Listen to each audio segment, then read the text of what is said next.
আজি মই ক'বলৈ ওলাইছোঁ মাৰ্ক টুৱেইনৰ হাকলবেৰী ফিনৰ তৰুণ চন্দ্ৰ বৰুৱাদেৱে কৰা অনুবাদ অঘৰী ল'ৰাৰ কাহিনীৰ দ্বিতীয় খণ্ড।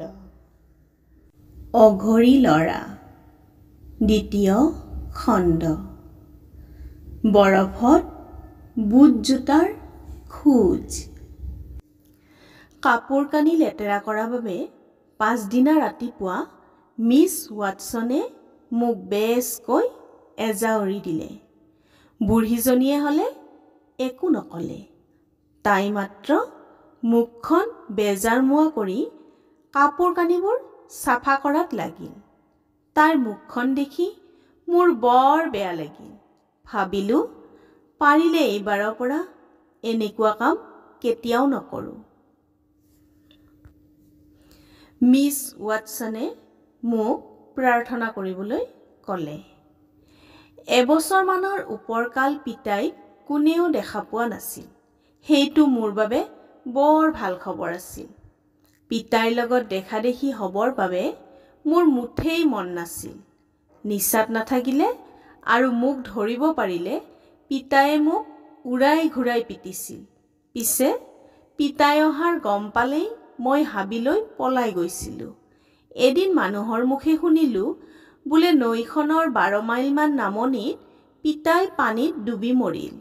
কেইবাদিনো পানীত ডুবি থকা মানুহটোৰ মুখখন আৰু মুখ হৈ থকা নাছিল। পিছে মানুহটো হেনো পিতাইৰ সমান ওখ পাখ আছিল আৰু মূৰত পিতাইৰ লেখীয়া দীঘল চুলি আছিল। সেই গুণে চবে সেইটো পিতাই বুলিয়েই ধৰি লৈছিল। মানুহটো হেনো ওপৰলৈ মূৰ কৰি উপঙি আছিল। ৰাইজে তাক পানীৰ পৰা তুলি আনি নৈৰ পাৰত পুতি থলে। কথাটো শুনি পোনতে মোৰ মনটো ভাল লাগিছিল। পিছে মানুহটো ওপৰলৈ মূৰ কৰি উপঙি থকা বুলি শুনিহে মোৰ মনে গোন্ধালে। মই বেছকৈ জানো যে মতা মানুহ তললৈ মূৰ কৰিহে উপঙে, মাইকী মানুহে ওপৰলৈ মূৰ কৰি উপঙে।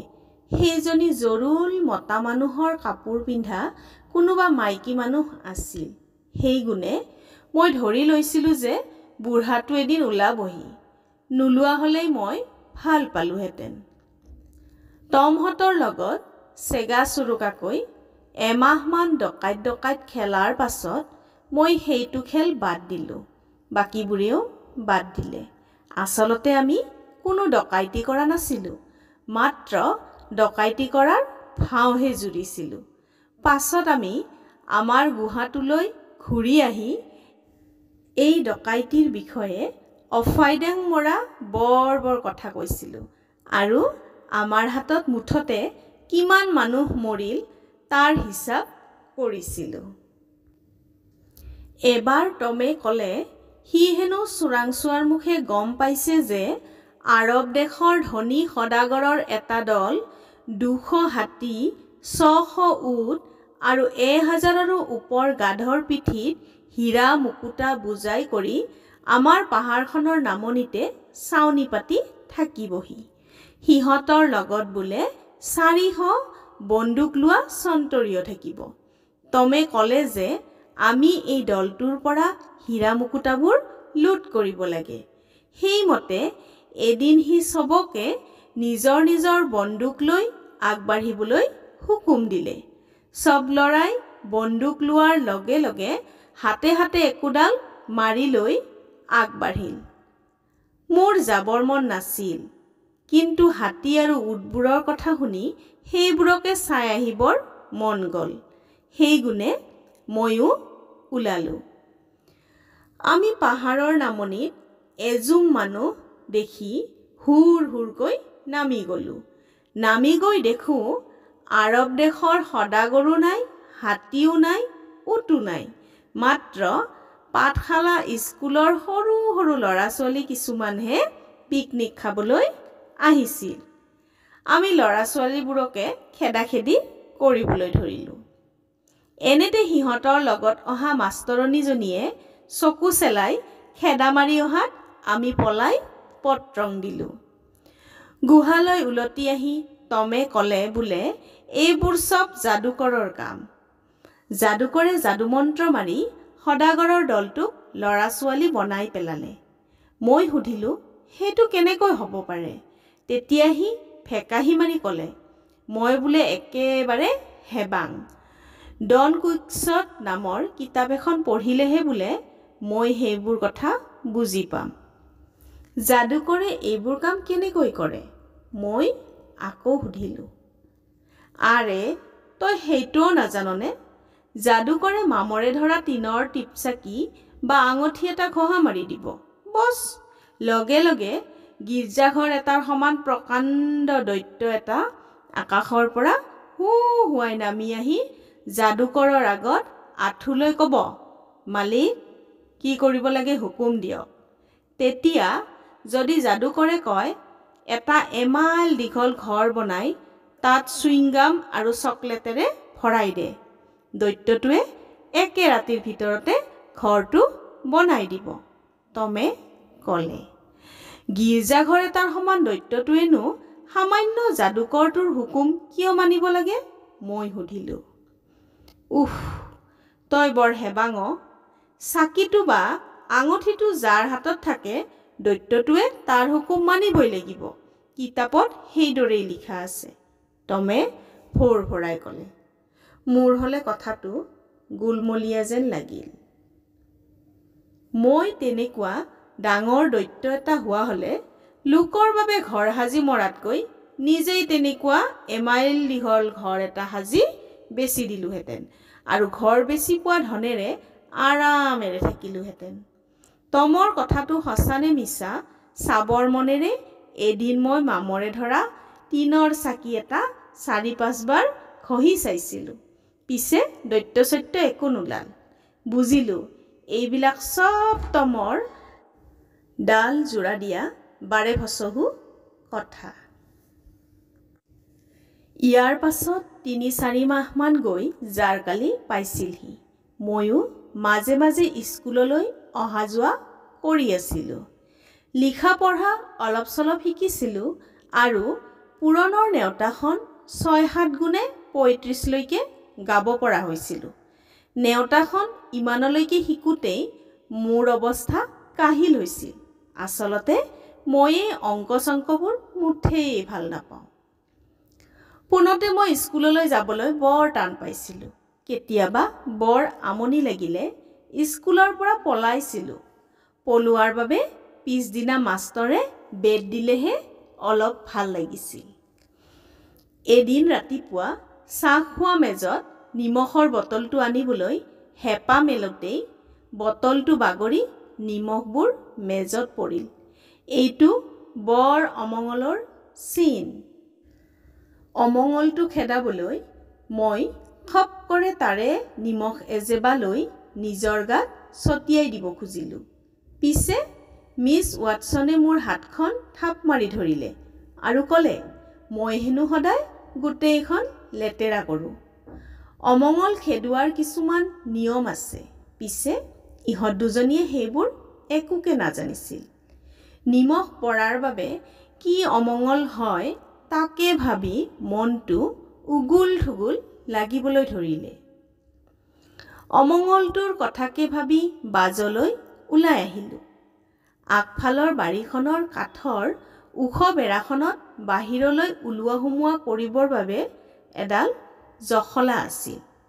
জখলাডাল বগাই আলিবাটলৈ ওলাই আহিলোঁ। আলিবাটত ২ আঙুলমান ডাঠ বৰফ পৰি বগা হৈ আছিল। বছৰৰ নতুনকৈ পৰা বৰফৰ ওপৰত বুটজোতাৰ খোজ কিছুমান মোৰ চকুত পৰিল। দেখিলোঁ খোজবোৰ হাবিৰ ফালৰ পৰা আহি জখলাডালৰ তলত কিছু সময় ৰৈছিল আৰু তাৰ পিছত বেৰাখনৰ কাণেৰে ঘূৰি গৈছিল। মানুহটো জখলাডালেৰে ভিতৰলৈ সোমাই নাহিল কিয়? খোজকেইটাত পোনতে মই একো দেখা নাছিলোঁ। পাছত দেখিলোঁ বাওঁ জোতাপাতৰ গোৰোহাৰ তলত যীশুখ্ৰীষ্টৰ কুৰুচটোৰ লেখীয়াকৈ গজাল দুহাৰি মৰা আছিল। সেই পবিত্ৰ কুৰুচৰ চিনটোলৈ ভূত পেৰেতে ভয় কৰে। কুৰুচৰ চিনটো দেখিয়েই খোজবোৰ কাৰ মই চিনি পাই গ'লোঁ। জাপ মাৰি উঠি মই একেলৰে গৈ থেটছাৰ হাকিমৰ ঘৰ পালোগৈ। তেনেকৈ লৰি অহা দেখি হাকিমে মোক সুধিলে, কি হ'ল বোপাই? তেনেকৈ উধাটো খাই আহিছা কিয়? তোমাৰ সুতৰ ধন বিচাৰি আহিছা নেকি? নাই ছাৰ, সেইবাবে অহা নাই। মোৰ সুতৰ ধন পাবৰ হৈছে নেকি? অঁ, কালি তোমাৰ সুতৰ 6 মহীয়া কিস্তি এটা আহিছে, $150 বেছি। এই সুতখিনিও তোমাৰ 6,000ৰ লগতে বেংকত থৈ দিয়াই ভাল হ'ব। তোমাৰ হাতত থাকিলে খৰচ হৈ যাব। মোক সুতৰ ধন নালাগে, আনকি মোক আগৰ $6,000 নালাগে। এই গোটেইখিনি ধন আপুনিয়েই লওক। হাকিমে কিছু সময় আচৰিত হৈ মোৰ মুখলৈ চাই থাকিল। তাৰ পিছত ক'লে, বোপাই, এইবোৰ তুমি কি কথা কৈছা? কিবা ঘটনা ঘটিছে নেকি?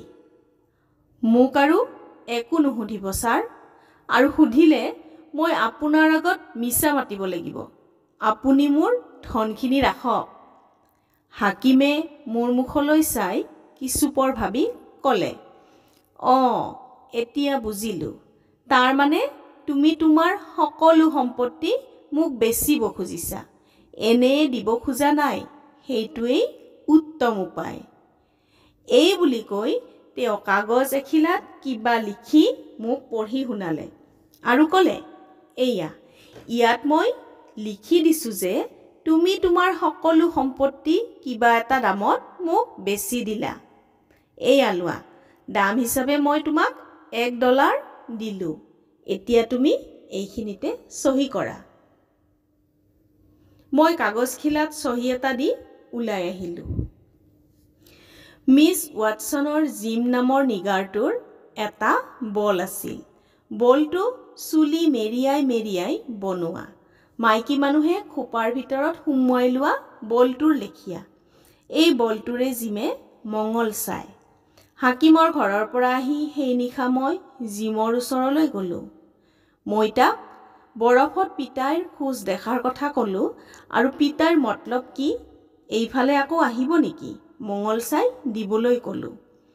সি বলটো উলিয়াই আনি মাটিত দলি মাৰি দিলে আৰু আঁঠু কাঢ়ি বলটোত কাণখন লগাই শুনিবলৈ চেষ্টা কৰি মুখখন বিকটাই ক'লে, অহ, মিছা হ'ল। পইচা নিদিলে বলটোৱে মুখেৰে নেমাতে। তোৰ হাতত পইচা আছে নেকি? মই ক'লোঁ বোলো, মোৰ হাতত নচলা পইচা এটা আছে। হাকিমে দিয়া $1টোৰ কথা তাক নোকোৱাই ভাল হ'ব বুলি ভাবিলোঁ। সি পইচাটো লিৰিকি বিদাৰি চাই ক'লে, বোলে চাওঁচোন, বলটোৱে পইচাটো চলা নে নচলা ধৰিব নোৱাৰিবও পাৰে। এই বুলি কৈ সি পইচাটো বলটোৰ তলত থলে আৰু আঁঠু কাঢ়ি বলটোত কাণখন লগাই কৈ যাবলৈ ধৰিলে, বলটোৱে কৈছে বোলে, তোৰ বুঢ়াৰ মূৰৰ ওপৰত 2টা গ্ৰহ উৰি ফুৰিছে, এটা কলা, এটা বগা। বগা গ্ৰহটোৱে তাক ভাল বাটে নিব খোজে, পিছে কলা গ্ৰহটোৱে তাক বেয়া বাটে টানিছে। বুঢ়া ওলাবহিও পাৰে, নোলাবহিও পাৰে। জিমৰ ওচৰৰ পৰা কোঠালৈ ঘূৰি আহি দেখোঁ খুদ পিতাই চকী এখনত থমথমকৈ বহি আছে। পিতাইৰ দীঘল জঁট লগা চুলিবোৰ ওলমি পৰি মুখখনৰ এফাল থাকি ধৰিছিল।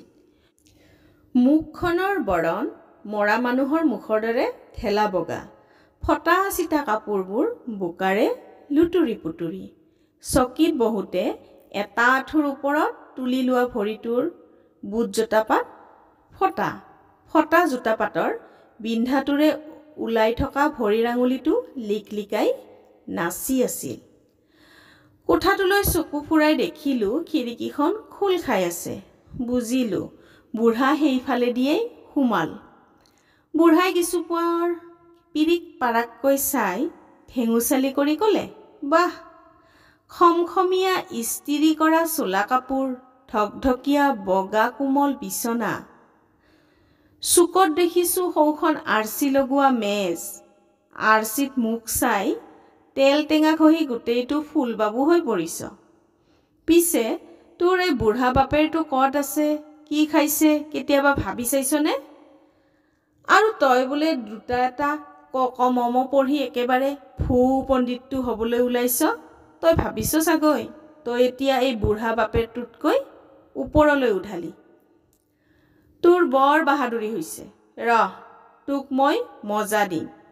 তোক এইবোৰ বাজে কথা কোনে শিকাইছে? বুঢ়ীজনীয়ে। মই ক'লোঁ। হয়নে? বুঢ়ীজনীয়ে শিকাইছে। তাইৰ বেটীৰ কি এখতিয়াৰ আছে লোকৰ ল'ৰা এটাক তাৰ বাপেকৰ ওপৰত বাহাদুৰি কৰিবলৈ শিকাবলৈ? তাইকো মই মজা এপালি দিম। মোৰ কথা শুন, তই এইবোৰ স্কুল ফিস্কুল বাদ দে। তোৰ 7 পুৰুষত কোনেও স্কুল পঢ়া নাই। কাইলৈৰ পৰা তোৰ স্কুললৈ যোৱা দেখিলে কোবাই তোৰ পিঠিৰ ছাল ছিঙিম, বুজিলিনে? আৰু এটা কথা, মই শুনিছোঁ তই বোলে এগালমান ধন পাইছ। মই সেই কথাটো শুনিহে আহিছোঁ। মোক সেই ধনগাল লাগে। সেইবোৰ চব মিছা কথা। মই ক'তো ধন পোৱা নাই। তই থেটছাৰ হাকিমক সুধিব পাৰ। মই ক'লোঁ। বাৰু, মই হাকিমক সুধিম। ধনখিনি মোক গতাই নিদিলে মই হাকিমকো সোধাই নেৰোঁ। হেই, তোৰ জেপত কিমান ধন আছে? মোৰ হাতত মুঠেই $1হে আছে। সেয়া মোৰ নিজৰ খৰচৰ বাবে লাগে। তোৰ খৰচটো হ'ব বাৰু, $টো দে, বুঢ়াই ফেকাহি মাৰি ক'লে। আৰু মই $টো জেপৰ পৰা উলিয়াই দিয়াত বুঢ়াই সেইটো থাপ মাৰি লৈ দাঁতেৰে কামুৰি আচল নে নকল চালে আৰু তাৰ পাছত খিৰিকীৰে জাপ মাৰি ওলাই গ'ল। খন্তেক পাছতে আকৌ খিৰিকীৰে মূৰটো সুমুৱাই গেঙেৰি মাৰি কৈ গ'ল, মোৰ কথাষাৰ মনত আছেনে? মই কালিলৈ তোৰ স্কুললৈ যোৱাৰ বাটত ৰৈ থাকিম। তোক স্কুললৈ যোৱা পালে বাটতে ধৰি পিঠিৰ ছাল বখলিয়াই পেলাম। বাপেকে